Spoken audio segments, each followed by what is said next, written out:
Salam, belə bir gözəl evin çəkilişinə gəlmişik. Paket qopcalayıb və ilk növbədə onu deyim ki, evlərini satmaq istəyənlər bizdən əlaqə saxlaya bilər. Çəkilişlər pulsuzdur. VIP elanları da yerləşdirilir bizdə. Yəni evin içərisindən tanıyırlar.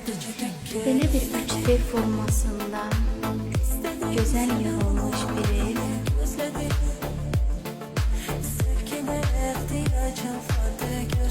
Burada hamam hissəsi, güzel hamam yığılıb. Həqiqətən ev çox gözəldir. Bu diğer otaq.